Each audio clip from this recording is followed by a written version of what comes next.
Good evening, everyone.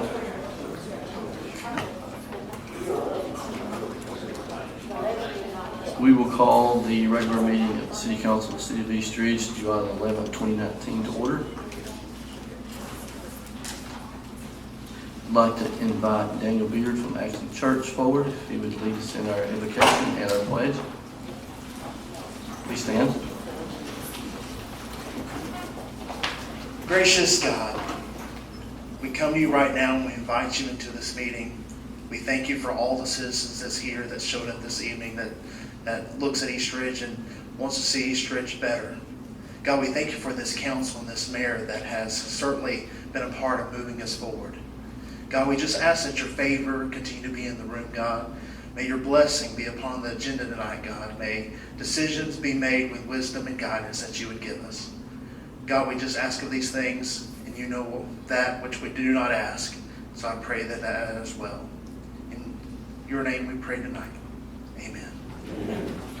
I pledge allegiance to the flag of the United States of America and to the republic for which it stands, one nation, under God, indivisible, with liberty and justice for all. Thank you, Daniel. Roll call, Ms. Middleton. Mayor Williams. Here. Vice Mayor Helton. Here. Councilmember Cagle. Here. Councilmember Chauncey. Here. Councilmember Webb. Here. City Manager Dorsey. Here. City Attorney Litchford. Here. We have on the agenda under 3B a special presentation. However, we are going to postpone that until July the 25th meeting. So we'll make a note of that. Not quite everyone in place for that. So we're going to move that to the next council meeting. Under item 4 is the consent agenda. I assume everyone's had a chance to read the approval of the minutes of June 27, 2019 agenda work session, the minutes of the June 27th regular council meeting. Does anyone have any additions or corrections? I'll entertain a motion to approve the minutes, consent agenda. Motion to approve. Second. We have a motion by Vice Mayor Helton and a second by Councilmember Chauncey. Do we have any other discussion? Roll call, Ms. Middleton. Vice Mayor Helton. Yes. Councilmember Cagle. Yes. Councilmember Chauncey. Yes. Councilmember Webb. Yes. Mayor Williams. Yes. Move into item 5, communications from citizens. Do we have anyone in the... This is an opportunity for any citizen or property owner to come forward if they have any questions, any concerns they'd like to bring forward to the council.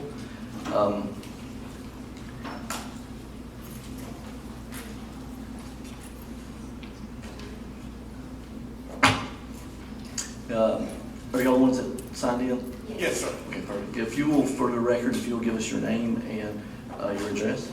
My name is Ronald Elliott. I'm representing the city of Chattanooga this afternoon, so I don't know if you want City Hall's address. We were invited this evening by Ms. Kim Gaines to discuss the work we're doing throughout East Ridge. Okay. So, like I said, I work with the city of Chattanooga in the Department of Youth Family Development. We are upping some of our programs, in particular to our energy assistance program, which is called LIHE program. The acronym stands for Low Income Housing Energy Assistance Program. This service is for all citizens of Hamilton County that the city administrates. It's a federal grant.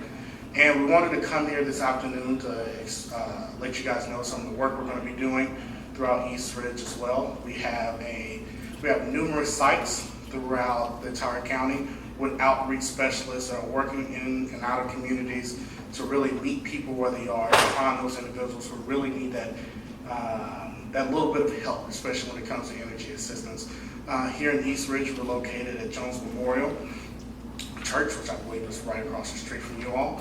We're there Monday through Friday, and we're going to be engaging the different residents around East Ridge, and we'd love to be able to work with you all. If you have constituents that you come across that really need energy assistance, or not just that, we try to point people in other directions if they need that help.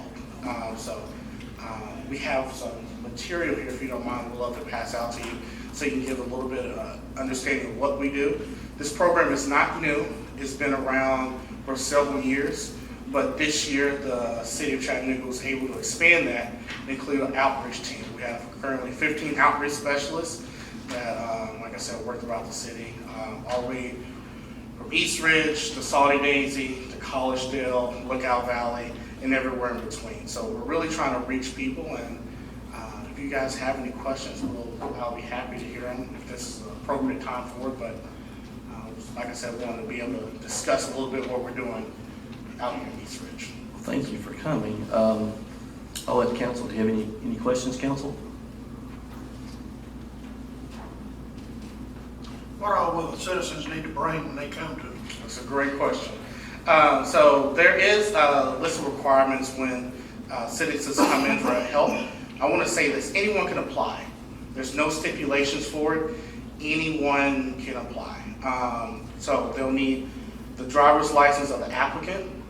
They'll need the social security numbers for social security, proof of social security for everyone in the household. They'll need proof of income for the last 8 weeks for everyone who's over 18 in the household. They'll need some type of a 12-month account history with whoever their service provider is. And let me say this, we service EPB, chat, gas, almost any type of utility you can think about. We even service wood. Now, I didn't know how we did wood, but apparently it's a guy named Dan who chops the wood, he'll bring it out to you. So if someone needs help with wood, we also help with that, kerosene. Pretty much any type of utility, we have some type of vendor for it. So we'll need some type of account history for that. Recently we had an incident with propane. We just need to know how much usage they get from it. We have a very great working relationship with many of our larger service providers, and they know us by name at this point. Sometimes they're probably like, still calling again. And if they still happen to live in Section 8 or receive Section 8 housing or live in public housing, there are certain worksheet forms they will need from those landlords. So if they've got a group of kids, will they need to bring proof of how many kids or? Yes, sir. So on the application, and we can actually give that to you if you like. We can send some of these documents out so you guys have it. On the application, they'll list everyone who's in the household, and they'll list their age, and they'll have their socials ready as well.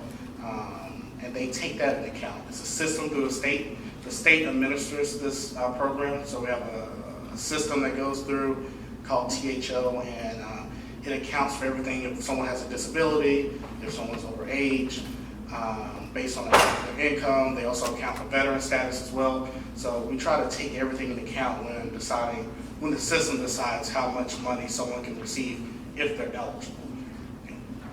Absolutely, we'd love to have some of this package. Agreed. Yes, definitely. Do me a favor, when you get done here, if you would see Amanda, who's in the back by Yes, sir. the camera, give her all the information that you have and your contact information, and she can help you, put on the website, and she's a good point of contact for our social outreach. Thank you. And I'd like to introduce two of our outreach specialists here. This is Rachel. She's going to be working here throughout East Ridge. And this is Pamela, one of our field supervisors. And my name is Ronald. I help lead this program. Our headquarters is based downtown at 501, which I believe you may have an address for in your material as well, the YP headquarters. But like I said, we'd love to hear from you, so reach out to us and we'd love to connect. Absolutely. Thank you very much. Thank you all so for coming. much. You have a Thank great you. evening.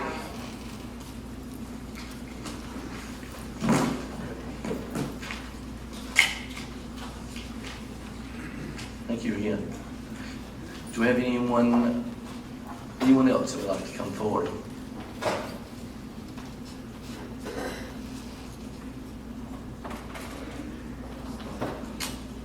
I see none. I will move on into communication from council members. I'll start from this end. I don't have anything. Nothing at this time. Vice Mayor Hilton. Nothing at this time. Councilmember Cagle. All right. I have a few things that I'd like to mention. Unfortunately, we've had a few deaths in the area. I'd like for everyone to remember Curtis Adams, a former county commissioner and city manager. He passed last Tuesday, July the 2nd, and the funeral was Saturday. Please keep his family in your thoughts and your prayers. Also had a personal death in my family. My uncle, George Castleberry, he passed away on Saturday, and his funeral was yesterday. So if you'll keep mine and my aunt and cousins in your prayers, we'd appreciate that as well. And then Mary Kellogg Williams, that's Larry Suller, former council member and vice mayor's aunt. She passed away July the 8th, and her funeral was yesterday as well. So if you would do that, we definitely could use your prayers and thoughts. Want to mention the tennis courts. Look great. I understand we've already had someone out playing on them and enjoying them. However, they're not completely open. I snuck out there. So he was doing a quality assurance testing on the courts. But they're getting very close. If you haven't seen them go by, they look great. We're going to be excited to get those open pretty soon. Anything you would like to add, Adam, about the courts? The only thing I'd like to add is that we're working on getting a set of rules to post up just to be able to keep everybody in check. We're working on getting new light bulbs installed so that we have lights in the evening time and getting some benches for players to sit down and rest on. So, but everything on the surface is resurfaced. New nets are up. It looks great. Yes, it does. Yeah. Awesome. Mayor, speaking of lights, are they gonna be put on a timer, or are they just gonna be? They gonna be on a timer? What control are they being? They're not on a timer, but they're really, we'll probably have to end up at some point changing out the switches, because the switches are accessible to the public. We're going to have to put probably some type of cover over those, but right now you can actually just go there and flip them on. But there's not many bulbs that are even working right now. We've got brand new bulbs, we just got to get them installed. Once we do that, we'll put a cover on it. Awesome. Another thing I'd like to mention is the Fallen Five. If you have a chance, and please pause and remember, it's been 4 years ago next Tuesday since we had this tragedy of our the 5 officers, or not officers, but the military that during the incident that we had 5 years ago. So keep them in your mind, please, for that. Next, we have I want to mention about the River City Corvette Show, car show. It's on August the 3rd at 9 a.m. Camp Jordan. It's open to all cars, trucks, and motorcycles. So if you get an opportunity to go down and see or participate in the car show. Lastly, I would like to mention, I think we had an exceptional groundbreaking for the Red Wolves this week. We're all very excited about what is going on there and what it's going to benefit and help our city in many, many ways. And we had the governor here, which was very, very blessed to have our governor come to our city and actually participate in that. With that being said, we had a very constrained event. The number of people, the people that was able to actually sit on stage and participate. So what I would like to do is also recognize members on the council that helped get this passed and brought to fruition, and the vision to help with this. So I would like to present a memento to all the council members for their assistance with this. So if they would come down front, I have something I would like to give them.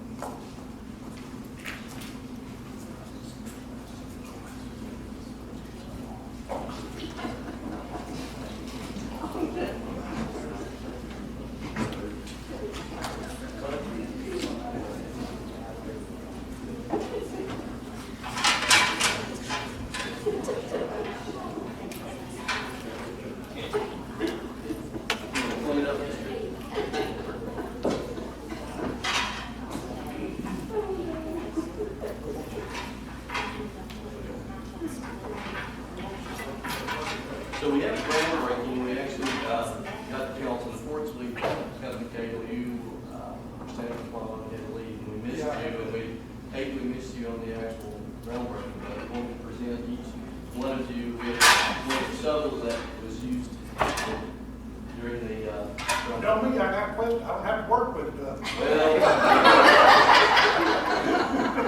We'll be down there working. My daddy told me not to accept nothing to work with. but we appreciate all the involvement, everything that you guys do. And we have a good council, and I appreciate it. So, it's good. Thank you, Mayor. Thank you, we appreciate the gift.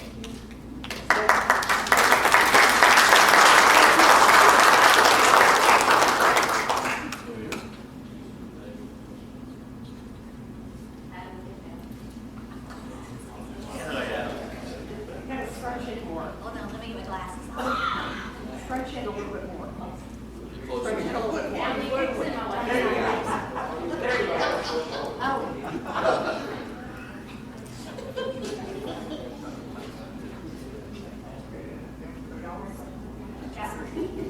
And no fighting with these council.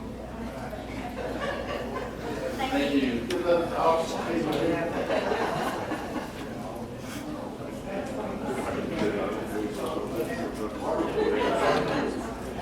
I apologize. It's just the best of you. Thank you for your help.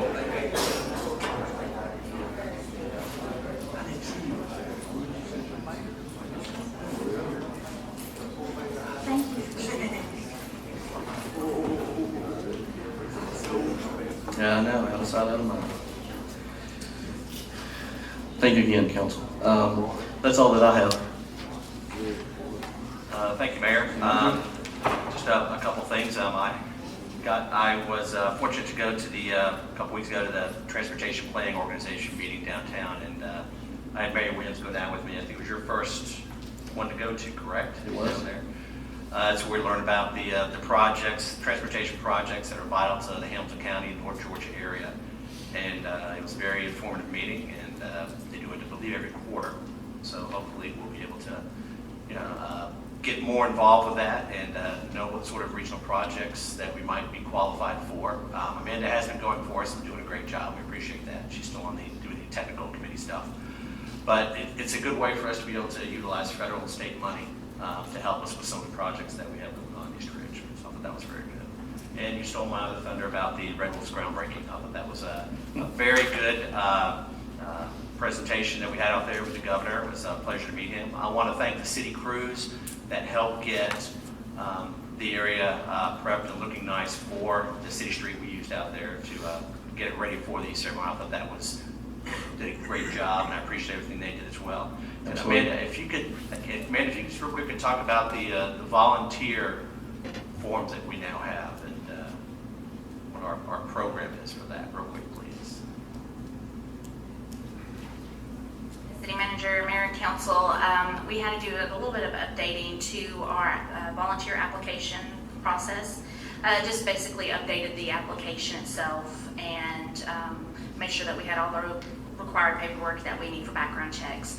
But it is on the website back into the spots that it was on the front page, as well as under How Do I at the very top. And we are going to be looking for some programs that we're going to have upcoming. One of the things, of course, has been the History Center opening back up, needing volunteers for that, as well as some of the community projects that we're going to be working on to help homeowners, as well, the elderly and disabled and low-income citizens, try to help them with some little small things, working with possibly some local churches and some scout groups and schools and things of that nature. But if anybody's interested, they go to the website, eastridgetn.gov. It's at the very bottom under programs. It's right in the center. You can't miss the volunteer picture. And just click on it, and it gives you this packet of information. And if anyone has questions, my contact information is located on there as well. So we've got that up and running, and hopefully before too long we'll have some volunteer opportunities. Thank you, Amanda. I've got a question, Amanda. I read part of the application. You must be 18 years or older to. You have to at least be 18 years or older to participate unless your parents sign a waiver. Okay. And I do, for those that are under 18 years old, they just need to contact me and I can get them our under 18 waiver. But there needs to be at least a responsible parent to fill out the application on behalf of their child if they're going to do it. They need to be over 12. Okay, over 12.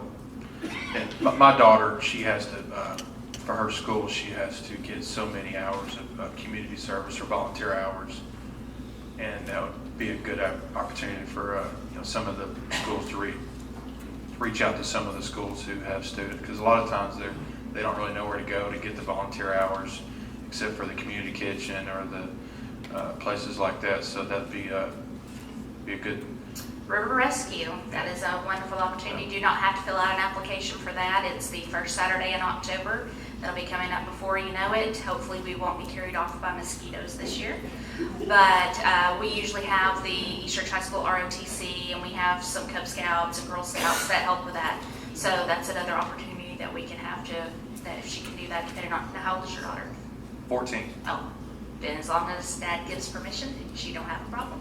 That's good news for me, and probably good news for a lot of other parents who are looking for places to get these volunteer hours. Thank you. Thank you, Amanda. That's all I have. Thank you, sir. We'll move into item 8, old business. This is ordinance number 1109, an ordinance of the City Council of the City of East Ridge, Tennessee, to amend the zoning regulations and the zoning map of the City of East Ridge, Tennessee, so as to rezone the property located at 403 South St. Marks Avenue, tax map number 150-R-015 from R1 Residential District to O1 Office District. This will be second and final reading. Motion to approve ordinance number 1109. Second. All right, we have a motion from Councilmember Cagle and a second from Councilmember Chauncey. Do we have any discussion? Roll call, Ms. Middleton. Vice Mayor Helton. Yes. Councilmember Cagle. Yes. Councilmember Chauncey. Yes. Councilmember Witt. Yes. Mayor Williams. Yes. Item B, ordinance 1110. An ordinance of the City Council of the City of East Ridge, Tennessee, to amend the zoning regulations and the zoning map of the City of East Ridge, Tennessee, so as to rezone the property located at 3400 Ringgold Road, tax map number 168D-C-003, from C2 Commercial District to RZ1 0 Lot Line Residential District and RT1 Residential Townhouse District. This will also be second and final reading. Do we have a motion to approve? I make a motion to approve resolution 1110. Do we have a second? Second. We have a motion from Councilmember Witt and a second by Councilmember Chauncey. Do we have any discussion? Yes, sir, I have one thing about it.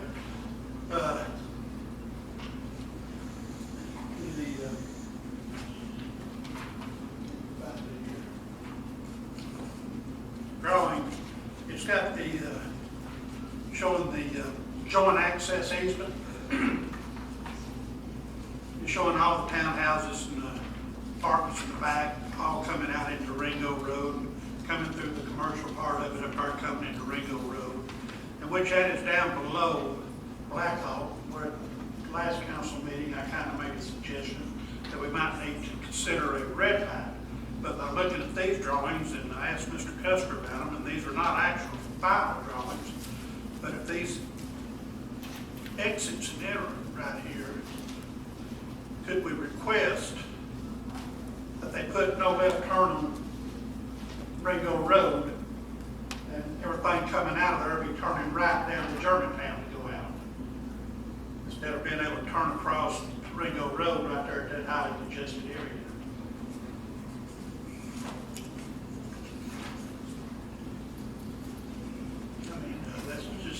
I'll start the answer for that. You may want, Absolutely. You may want to jump in. This just being the zoning change, we would just do the zoning, but your consideration could be brought into place, because this will have to be brought back at some point, the actual plan. Yes, once we can start At that working on point, the, that would be the preliminary and final and actually get the road design and everything laid out. We know the distances. Because, I mean, we still got to make sure that we have proper access, whether it's for fire apparatus, sanitation. You know, I know a lot of that was discussed previously. So as it goes through that process, we'll look and see. We'll also look at the MUTCD to make sure that there's nothing that says that we can't say no left turn, because you would be turning across potentially 2 to 4 lanes of traffic. So we'll look at all that as part of the planning phase when it comes to the preliminary and final plat. Thank you. Thank you, sir. I have the same concerns turning left out of Walmart. And they have a back way that they can go out at a lot. Anyway, that's a subject for a different day. Any other discussion? Roll call, Ms. Middleton. Vice Mayor Hilton. Yes. Councilmember Cagle. Yes. Councilmember Chauncey. Yes. Councilmember Witt. Yes. Mayor Williams. Yes. Move into new business, item A. Resolution number 2959, a resolution of the City Council of the City of East Ridge, Tennessee, authorizing the city manager to approve the attached change order request from Integrated Properties LLC in regard to repairs, purchases, and additions to the overall renovation project at Camp Jordan Park. Yes, Mayor and Council, Integrated Properties has submitted a change order in the amount of $57,782.56 for repairs, purchases, and additions to the overall renovation project at Camp Jordan. You can look on your list here, but some of the changes that are causing additional charges, adding Bermuda sod to building number 3, adding a concrete sidewalk to building 3. WWTA has informed us that we must add grease traps to all of our concession buildings, so that's 3, 4, 8, and 9. Concrete patch for those said grease traps. Our health department has informed us that we have to add 3 compartment sinks and hand washing sinks for all new concession buildings. They've also told us that we have to have windows in our concession stands instead of roll-up doors. So you'll see a credit for $8,900 or $8,950 for the roll-up doors that we're no longer going to use, and we're going to replace those with sliding windows and also security awnings so we can secure our windows when they're not in use. We're also adding the electrical service to service the new aeration system for our pond on this change order. Framing, opening in building number 1, which is for the new concession exhaust for the concession up on the hill. And then, as I mentioned before, we have an $8,900 credit for the roll-up doors. So it all amounts to $57,782.56. And our staff does recommend approving this change order. Thank you, sir. Council, do we have any a motion, one way or the other, on resolution 2959? I make a motion to approve resolution 2959. Second. We have a motion by Councilmember Witt and a second by Vice Mayor Hilton. Do we have any discussion? Adam, we're entering the dog days of summer, and I know that Bermuda sod, we got $6,000 worth of sod going down in July like that. Is there going to be people there to water it? It's already been installed and we've been watering it. Okay. It's pretty I great. just know by experience and stuff. It's actually a perfect time to install it. We've been repairing our soccer fields also in this month, and we've had staff watering them manually and also using irrigation, but everything's green right now. Okay. Yes, sir. I mean, I took responsibility. I think it's number 1 and 2 of the change orders I requested, right? Yes, sir. We were out there the first weekend when it opened, and we just stood back and watched. In human nature, you're going to take the shortest path between 2 points. I had a long discussion with Councilmember Cagle about this too, talking about the fact of, we watched all these softball players cut in the corner to get to the restrooms, because instead of going this way and an angled road back this way, they're going to go straight this way. So I'm like, why is there a sidewalk there? Because it's they're gonna always keep using that. And the other part was, it was just all seed out there at that point. And I said, around that building, especially with all the people and everything we need to put sod there, and I think it turned out pretty well. Oh, it looks Those two amazing. items. So I take responsibility for those. My concern on some of these other ones, even though we have to do this, is, and I mentioned this to you, Adam, is some of these things, I don't understand why they weren't thought of or examined by the engineer or architect on the front end. I've had this conversation with you and with Councilman Cagle as well. I have some issues with some of the things that they should have been planned out ahead of time. I mean, what do we say, Jackie? You know, who plans a building without electricity going to it? You know? And there's a couple other items I'm going to get with the city attorney on later. He doesn't know that yet, but there's some other items where there's issues with the backflow and that one concession stand, and you got the engineers blaming the contractor. We're not paying for it. So I'm going to get with Mark to see Correct. It's what my sort understanding of that that'll alternatives be- we can do for that, because this. Go ahead. It's my understanding that design is going to be fixed. It's going to be, the backflow that you're talking about down in building 3 is going to be put up against the wall instead of coming out into the. And we're not paying for it. Oh, no. Okay. I also want to say, I think Adam's done a great job down there. He got thrown in as a building construction contractor, and that's really not his expertise or forte. So I just appreciate everything you've done down there. Considering what you've had to manage with this, I just want to thank you for that. Thank you. Appreciate it. Is there also any potential consideration of adjusting the OH&P? The OH&P is typically, I think, 10%. But take This that- is, take that in consideration when you, This is the contractor's fee, it's not the architect. And It's not the- okay. Yeah, this is just the group that is doing the work. okay, So all right. they always come back and tell me, we just do what's on the plans, or we don't do what's not on the plan. So they've actually been really a pleasure to work with. Okay. I just didn't know if they had any responsibility in the design and. No, they have no responsibility in the Okay. design.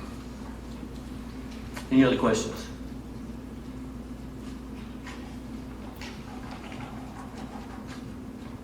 Have a motion and a second to approve, so roll call. Ms. Middleton? Vice Mayor Helton, Yes. Councilmember Cagle, Yes. Councilmember Chauncey, Yes. Councilmember Witt, Yes. Mayor Williams. Yes. Item B,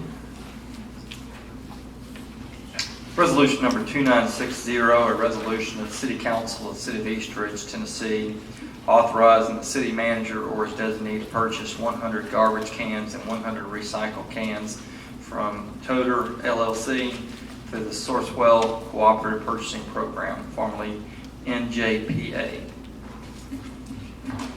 Yes, Mayor and Council. Also, you'll notice on here that the cost of the containers for, it's going to be recycling cans, our general sanitation cans, and also replacement lids. We're currently adding each of those with a list that's been started sometime back.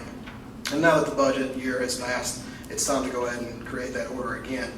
Councilman Cagle was able to identify a number that had been inadvertently added to this. It was a $25 increase to the bid itself, to the invoice itself. So one change we're going to have to make, or the change, the cost of the containers will be $14,715.58. So that'll need to be changed in the resolution, and that would be my recommendation, is not to exceed $14,715.58. Trying to hot stamp us twice. They were trying to hot stamp us twice. That's correct. all right. Council, do we have a motion? Make a motion to approve. Second. We have a motion from Councilmember Chauncey and a second by Councilmember Witt. Do we have any discussion? Yes, sir. The $2,500 mistake there, it wasn't no mistake. It was something that was already done to the cans. And there they were willing to put them back, charge us again. So, $25 belongs to me, and it belongs to each one of you citizens. $25. I know it's not much, but I vote to not to exceed the 14th, 15th. Awesome. And also, I think we also confirmed this, that it's also within the budget that we've passed. So it's well under what we've already budgeted, so we still have some room if we need to order additional. Is there any other discussion? Roll call, Ms. Middleton. Vice Mayor Hilton. Yes. Councilmember Cagle. Yes. Councilmember Chauncey. Yes. Councilmember Witt. Yes. Mayor Williams. Yes. Item C.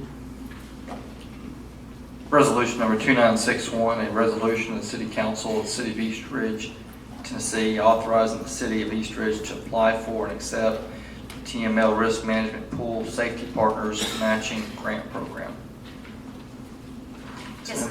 Yes, Mayor and Council. This is the grant that we participate in every year, the TML Pool Safety Partners Grant. That basically helps us recoup some of the costs that we already incur for items that we already budget for and purchase within each department, such as safety work boots, safety glasses, safety vests, gloves, things of that nature. It is a 50-50 match, so we're already spending the $6,000 or even more in order to purchase these items, and we would get back $3,000. And it is a first come, yes, and it is a first come, first served grant, though we've been successful every year to get this particular grant. Awesome. Council, do we have a motion? Make a motion to approve 2961. Do we have a second? Second. We have a motion from Councilmember Cagle and a second by Councilmember Witt. Do we have any discussion? Roll call, Ms. Middleton. Vice Mayor Hilton. Yes. Councilmember Cagle. Yes. Councilmember Chauncey. Yes. Councilmember Witt. Yes. Mayor Williams. Yes. Thank you, Mayor and Council. Thank you. Item D. Resolution number 2962, a resolution of the City Council, City of East Ridge, Tennessee, memorializing the appointment by Mayor Williams of blank to the East Ridge Library Board. Yes, so I would like to appoint Dr. Jessica Crow, which is in the audience. She's lived in East Ridge for the past 13 years. She's an occupational therapist and assistant director at the Rehab Services of Life Care Center of East Ridge. She has her bachelor's degree from UTC and her doctorate from Crichton University. So I'd like to appoint Dr. Jessica Crow, and thank you for offering your service to our city. So I would entertain a motion to memorialize? Motion to memorialize Resolution 2962. I'll second. We have a motion from Vice Mayor Hilton and a second by Councilmember Chauncey. Do we have any discussion? Roll call, Ms. Middleton. Vice Mayor Hilton. Yes. Councilmember Cagle. Yes. Councilmember Chauncey. Yes. Councilmember Witt. Yes. Mayor Williams. Yes. Thank you. Item E. Resolution number 2963, a resolution of the City Council, City of East Ridge, Tennessee, memorializing the appointment of Mayor Williams, by Mayor Williams, of blank to the East Ridge Planning Commission. Yes, I would, for this appointment, I'd like to appoint Mickey Spence, who's also in the audience. Mickey's a lifelong resident of Hamilton County and an East Ridge resident. Mickey has attended Anna B. Lacey here in East Ridge. He's also attended Chattanooga State and UTC, and he's worked for the state of Tennessee since 2014. And I'd also like to thank you for your service to our city. Thanks for the opportunity. So I'd like to entertain a motion to approve, to memorialize the appointment. I'll make a motion to memorialize your appointment. Second. We have a motion from Councilmember Chauncey and a second by Vice Mayor Hilton. Do we have any discussion? Roll call, Ms. Middleton. Vice Mayor Hilton. Yes. Councilmember Cagle. Yes. Councilmember Chauncey. Yes. Councilmember Witt.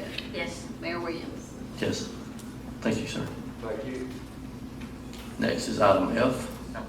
This is an appeal of the Housing Commission decision relative to the demolition of 418 Cedar Glen Circle.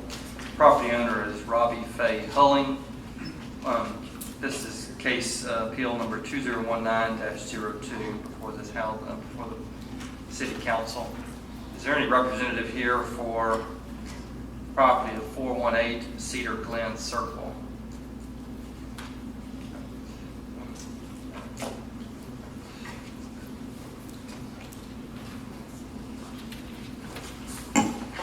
Best, we prepared on this matter, just by way of background. This is a de novo hearing, and even though there's no property owner here, it is a de novo hearing, meaning that the city council still needs to hear proof regardless of whether or not here the applicant that asked for the appeal is here. Now, when did we get, do we have record of when we got the appeal in, Mr. Ritchie? Do we have that? The 20th, June 20th?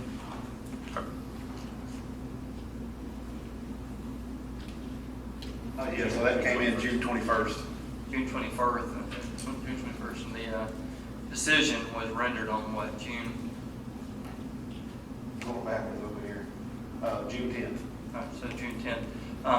Under the city code, I didn't realize this, to know that city code requires that an appeal be filed within 10 days of the date of the entry of the order. In this case, it's untimely. And with that knowledge, the code is pretty clear. They had 10 days to appeal the order. If they failed to do it, if this was the Court of Appeals, there is no waiver that's allowed to occur. This body has that authority if it so chose it wanted to waive it. Otherwise, the appeal is untimely. It's a final decision. And so there would be no hearing at this time, knowing that the filing date was a day late. So technically, there is no appeal that was timely filed before this body. I have a question. I've got a thing here from Melissa where she mailed it June the 11th, a certified mail, so it don't take, I thought I understand that it didn't take effect until they received it in the mail, that they received it. I don't think that's a bad interpretation of law. I mean, that somebody could take that position, and so in that sense, we would have the hearing. If the council will take that position, I don't think that's a bad position that Notice wasn't mailed to them by documentation right here until June the 11th, and it was received on, we received the appeal exactly 10 days later than that, so. So that's the way, you know, that's a very safe way. I kind of interpret it. Sure. And bluntly, you could even make the argument that, at least in the civil procedure, that if it's 10 days or less, they get weekends to do it as well. The code doesn't provide for that, not to say that it couldn't be interpreted that way. So you could make the position that we have the hearing tonight to fully secure yourself. You have the hearing tonight. It's a de novo review, and I think code enforcement is here and ready to put on that case again. Council chooses to take that position that it's the date of notice, received or even sent 10 days thereafter. Mark, I had a question. This petition that was in our packet last council meeting, it's dated June 20th, that they responded to the original order on the 20th. Is that right? There's an email here. So did they or did they not meet their 10-day deadline? Well, under the code, it says they have to file an appeal within 10 days of the issuance of the order. The issuance of the order was dated June 10th. What Councilman Cagle is saying is, it seems a little unfair on some level if we're just sending it out June 11th is when it got sent out. How could they have gotten notice of it? So the code says it's 10 days from the date of the issuance. They petitioned it on June 20th, 10 days. Okay. Oh, they've done, so yeah, another purpose right there would be, they mailed it or sent it on that at June 20th, or June 20th, so they're within the 10 days.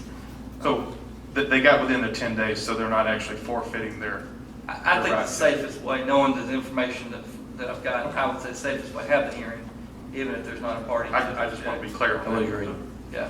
I would agree to be safe. Okay. Go ahead and have the By way of background, this is a case that originated from fire April 25th of 2018.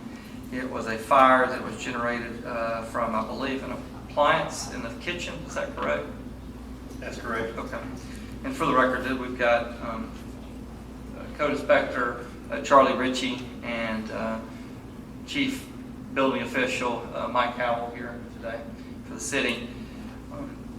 This is a fire that occurred on April 25th, 2018, at which time, correct me if I'm wrong, Mr. Ritchie, it was deemed to be a total loss by the owner at that time. Is that correct?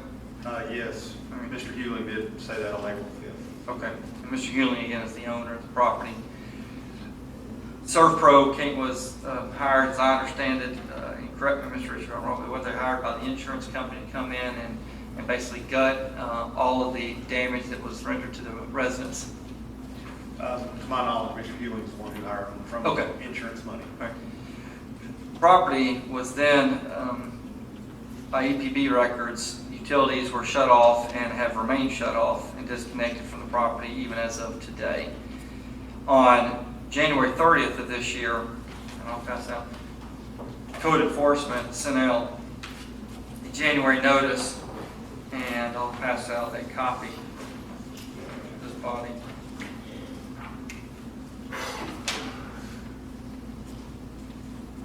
Mr. Ritchie, do you need a copy of that, or do you have a copy of the notice?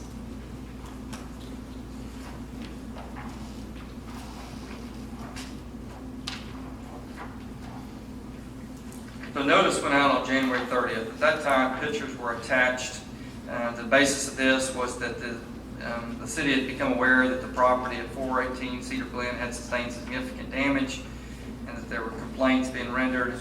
And so a notice to repair, clean up, and demolish was issued. At that point, they had an opportunity to repair the property and they failed to do so. A report prepared by Officer Stageberg was entered at that time, and this was mailed to the last known address for Mr. Hulling at 418 Cedar Glen Circle. That address was taken from the Hamilton County Tax Assessor's Office, which would have been provided by the deed reported by Mr. Hulling at the time of his acquisition of the property. Photographs of the inspection are attached to that notice. They are attached to the notice, and if you look, this is significant damage. You've got broken windows, you've got weather damage around the soffits, you've got decayed interior wood, which, correct me if I'm wrong, Officer Ritchie or Mr. Howell, that is load-bearing structures that are showing signs of decay and of weatherness, right? That's correct, on exterior walls, yes. Okay. And was a finding that these walls that were damaged in connection with the fire and the subsequent weather deterioration and decay, compromising the structural integrity of the load-bearing walls? That's correct. So this notice went out, and the city did not receive any response from the property owner. Is that correct? Correct as well.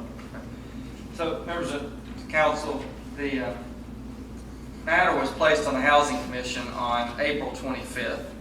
Notice again was issued to the property owner at that point for an April 8th Housing Commission, at which time the Housing Commission found that no one showed up for the hearing. So rather than take action at that time, they issued notice again for a show cause hearing to be set for May 13th. So more than 30 days passed. This was also sent to Mr. Hulling, although this time it was, in addition to being sent to Mr. Hulling, it was sent to Wells Fargo Bank as well. Research from the title indicated that there was a mortgage on the property, and so Wells Fargo was served with notice, as well as Mr. Hulling, that we had found out at that time was then living in Cleveland, Tennessee, at address 1271 Keith Valley Road. Is that right? Yes. So a show cause hearing was then set again for May 13th. All parties in interest, with any interest in the property, were notified, and a housing commission met on May 13th. Again, the property owner failed to even appear or failed to contact code enforcement or take any issues or any effort to remediate the issues existing on the property. Rather than take action again, the Housing Commission gave another chance for notice, an opportunity for parties to be heard, and they issued a show cause hearing for June 10th, and also ordered code enforcement to go out and inspect the exterior portions of the property. Is that about right, Officer Ritchie? Yes, that's correct. So, between May 13th and June 10th, code enforcement went back out to the property and conducted an inspection and captured photographs. I'll pass around photos of the most recent captured photographs of the property. We'll move, all of these, Ms. Middleton will go on as part of the record on this hearing tonight. The photographs were captured in or around June, revealing significant deterioration and decay. You've got pictures there of rotten windows, rotten trim, weather damage below, no repairs done at the fire. There was boarded up windows and doors. At the time that Servpro came in, they removed all sheetrock and all ceilings. Looking through here, you can see significant decay on the trim, on the soffits. And again, Mr. Howard, your belief based upon your experience that the structural integrity of the exterior walls and load-bearing walls have been compromised? Yes, I do believe that. Anytime a house that's vacant for over 14 months, it decays within itself. So these pictures were captured, and if you look at the back, you can see the second to last page, you see significant weather decay. And is that vinyl exterior? That's correct. That is vinyl. And where this vinyl had burned, it was no longer sealed from weather and water penetration. It's now been one of the third wettest springs on record. It's gone through a full cycle of seasons: heat, heat, snow, cold weather, hot, and humidity and rain. So, based upon this, and the presentation of the evidence by Mr. Ritchie at the time, it was determined by the Housing Commission on June 10th that the property was unfit for human habitation and therefore subject to demolition pursuant to Section 13-307 of the Eastridge City Code. Tonight, the evidence, as I understand it, the city is putting forth is evidence from the photographs here. Mr. Ritchie, have you got any indication from a tax assessor as to what the structural value of the property is?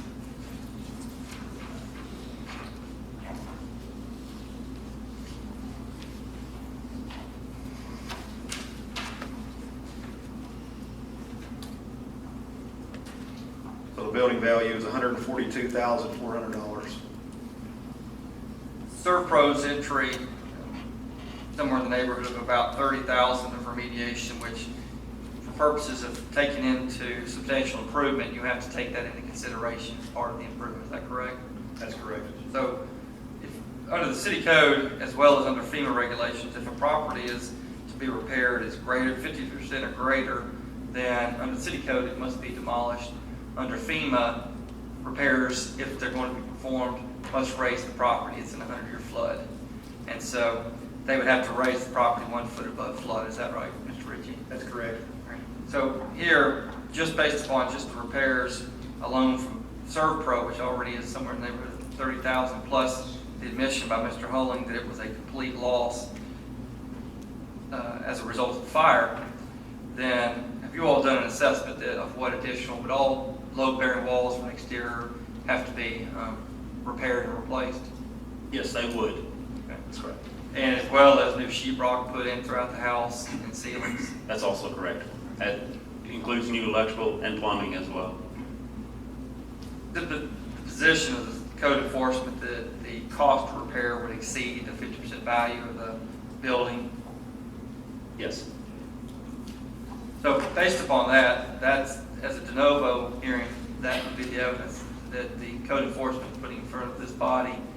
And so this body has the authority to do really three things with regard to this appeal. You can either reaffirm the decision of the Housing Commission, which was to demolish it. You can modify that decision, or you can overturn that decision in its entirety. Or rather, the three options that this body can take. We would ask that all of the evidence that was presented by Mr. Ritchie and Mr. Howell, as well as the documents, be in the record tonight for purposes of supporting whatever decision this body makes.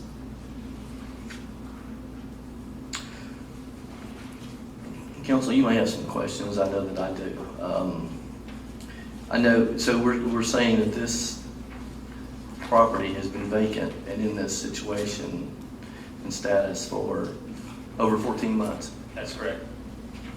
And has anyone appeared at any of the Housing Commission? Well, during the three meetings to the housing board, no one's ever showed up. Not the homeowner, nor the insurance company, nor the mortgage loan That's correct. holder. And by admission by the homeowner that he's communicated evidently with the insurance company, saying that the insurance said it was a total loss. Do we know if he got any reimbursement? That I do not know. That he don't know. And clearly we don't have anyone for the homeowner or mortgage company here tonight either.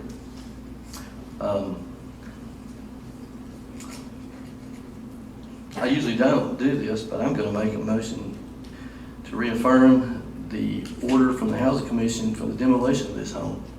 Second.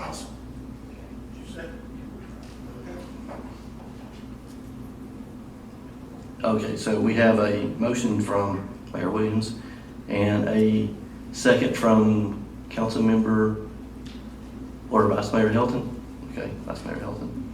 Do we have any discussion? Mayor, I drove down by there and looked at that. That's been a disgrace to that whole neighborhood the whole time it's been standing there. So, I feel sorry for them, but they've had time and they've had plenty of opportunity. So the sooner the better really. I agree. Anyone else? Any other comments? I got a question. If the city forks the bill to demo this house, obviously, we're going to put liens on it to try to recoup our cost. The house goes into foreclosure. We don't see any of that. I know that's pretty much a sure thing. So, if we demo the house, I notice it's on a concrete slab. Are we going to tear up the slab too? Are we going to remove the concrete slab? Yes, the entire structure will be removed. Okay, I'd like to see the concrete slab removed. Yeah, that's the only question I had. And I'd like to also add that we have already been maintaining that yard in that area, so the property area does have liens on it.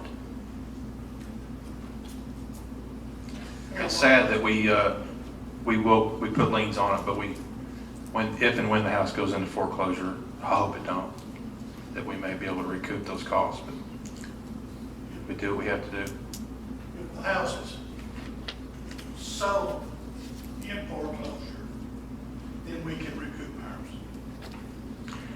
If there's enough on the sale price, alternatively, it stays on.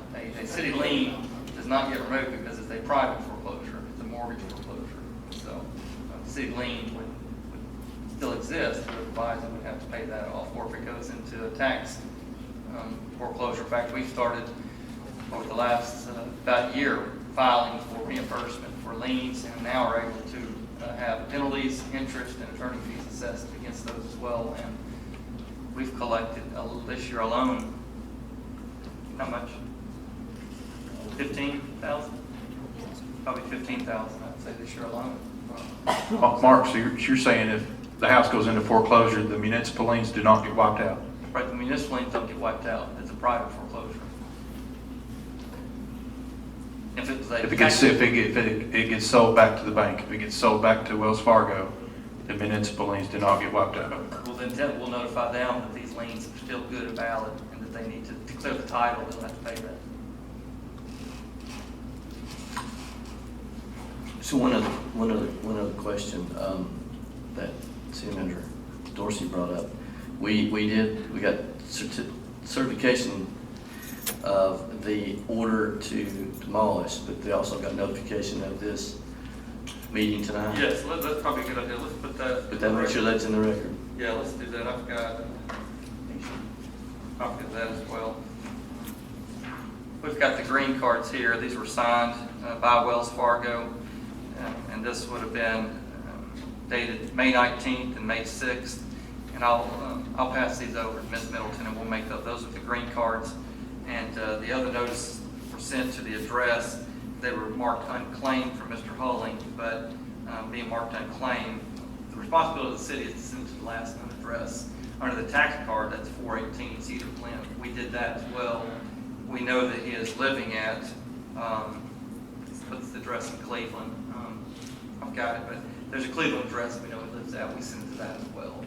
And so we're good on service to him. We've got the green cards for Wells Fargo. And in fact, corresponded with Wells Fargo. We were fully expecting him to be here. So I'll move to those in the record as well. Awesome. Any other discussion, council?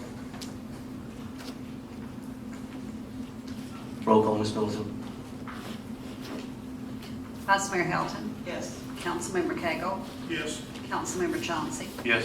Councilmember Witt, Yes. Mayor Williams. Yes. Thank you, Mayor and Council. Thank you for your hard work in this effort.